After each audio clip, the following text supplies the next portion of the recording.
నమస్తే, నా పేరు Shivaji. Welcome to our channel. Bhaskar Reddy లండన్లో ఉంటూ ఇక్కడ చంద్రబాబు నాయుడు గారు కుటుంబం మీద, పవన్ కళ్యాణ్ గారు కుటుంబం మీద మార్ఫింగ్లతో, బూతులతో, పోస్టులతో రెచ్చిపోయినటువంటి భాస్కర్ రెడ్డి ఎవరైతే ఉన్నారో ఆయన తన తండ్రి యొక్క దహన క్రియలకు ఇండియా రావడంతో ఆయనైతే అరెస్టు చేయడము, ఈ వార్త గురించి మనం చర్చించుకున్నాము. విచారణలో సంచలన విషయాలు బయటపెట్టాడు.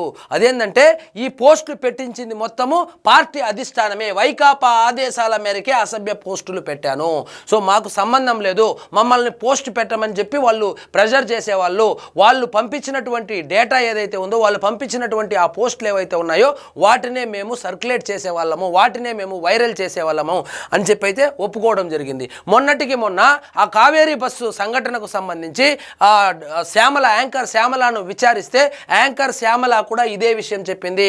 యాంకర్ శ్యామల భాస్కర్ రెడ్డి కాదు, బోరుగడ్డ అనిల్ నుంచి వర్ర రవీంద్రారెడ్డి వరకు ఎవరిని అడిగినా అధిష్టానమే మాకు స్క్రిప్ట్ ఇస్తుంది, పార్టీ ఆదేశాల ప్రకారమే మేము బూతులతో రెచ్చిపోయే వాళ్ళమనేసి వాళ్ళు చాలా క్లియర్గా విచారణలో చెప్పడం అయితే జరిగింది. సో విచారణలో అంగీకరించిన భాస్కర్ రెడ్డి అరెస్టు సమయంలో కానిస్టేబుల్ పై అతని సోదరుడు దాడి, ఇద్దరికి రిమాండ్ విధించిన కోర్టు.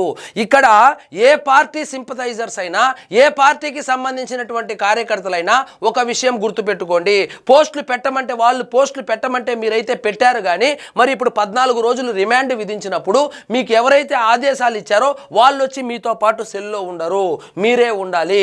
కాబట్టి లైన్ దాటి, గీత దాటి ప్రవర్తించకూడదు. ముఖ్యంగా చిన్న పిల్లలు, ఆడవాళ్ళ జోలికి వెళ్ళకూడదు, మార్ఫింగ్ వేయకూడదు.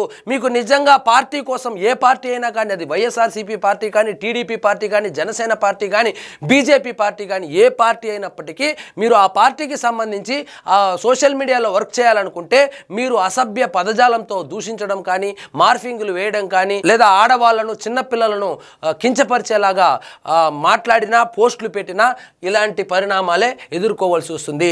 ఇతను లండన్లో ఏదో షాప్ పెట్టుకొని ఉన్నాడంట. సో లండన్లో ఉంటాం కదా, మనల్ని ఎవరు ఏం చేస్తారులే, అసలు జగన్మోహన్ రెడ్డి గారు శాశ్వత ముఖ్యమంత్రి కదా, ఆయన్ని కొట్టే మొగోడే లేదని చెప్పి విర్రవీగిన బ్యాచ్లో ఈయన కూడా ఒకడు. సో జగన్మోహన్ రెడ్డి గారు ఓడిపోయారు, ఆ ప్రతిపక్ష హోదా కూడా పోయింది, 11 సీట్లు వచ్చేటప్పటికి. అయినా కూడా మనం ఇండియాకు ఎందుకు వెళ్తాంలే అనుకున్నారు. కాలం కలిసి రాక వాళ్ళ నాన్నగారు కాలం చేస్తే ఆ దహన క్రియలను కూడా ఆయన ఉండే ఊర్లో కాకుండా సొంత ఊర్లో సీక్రెట్గా చేయవలసినటువంటి పని వచ్చింది. సీక్రెట్గా చేసినప్పటికీ కూడా ఆ ఇన్ఫర్మేషన్ పోలీసులకు అందడంతో అతన్నైతే అరెస్టు చేశారు.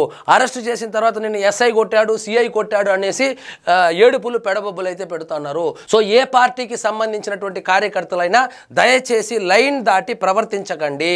సో వాళ్ళేదో స్క్రిప్ట్ పంపిస్తూ ఉన్నారు కదా అని ఇష్టారాజ్యంగా కనుక ప్రవర్తిస్తే ఏదో ఒక రోజు దొరికిపోతారు. మనము సొంత పేరుతో కాదు కదా మన అకౌంట్ ఉండేది, లేకపోతే మనము ఫేక్ అకౌంట్ల ద్వారా కదా మనము ఆపరేట్ చేస్తూ ఉండేది అనేది ఒక భ్రమ. ఇప్పుడుండే టెక్నాలజీతో ఖచ్చితంగా ఎవరు పోస్టులు పెడతా ఉన్నారనేటువంటి కనుక్కునేటువంటి టెక్నాలజీ కూడా వచ్చేసింది. కాబట్టి దయచేసి ఇలాంటి పోస్టులు పెట్టే వాళ్ళు ఒళ్ళు జాగ్రత్తగా పెట్టుకోండి. ఇతనైతే నేను ఇండియాకే పోననుకున్నాడు, కానీ కాలం కలిసి రాలా. ఈయన అరెస్ట్, అసలు ఇతను పెట్టినటువంటి పోస్టులు నేనైతే ఇక్కడ చూపించలేను, కానీ సభ్య సమాజం తలదించుకునే లాంటి పోస్టులు పెట్టాడు. ఏం అవసరం ఉంటుంది మీకు కానీ, చంద్రబాబు నాయుడు గారి కుటుంబానికి కానీ, పవన్ కళ్యాణ్ గారి కుటుంబానికి కానీ ఏదైనా గట్టు తగాదా ఉందా, లేదంటే పర్సనల్ ప్రాబ్లమ్స్ ఏమైనా ఉన్నాయా? లేదు కదా. జగన్మోహన్ రెడ్డి గారిని పొగడాలంటే పొగుడుకోవచ్చు, కానీ సో జగన్మోహన్ రెడ్డి గారి కంట్లో పడాలనో, లేదా పార్టీ పెద్దలు ఎవరో స్క్రిప్ట్ పంపించారనో, ఏదో కారణాల చేత, లేదా వాళ్ళంతా ఒక టీం అంట, ఆ లండన్లో ఉన్న వాళ్ళంతా ఒక టీం అంట, మొత్తం టీంను పట్టుకోరాబోతారంట.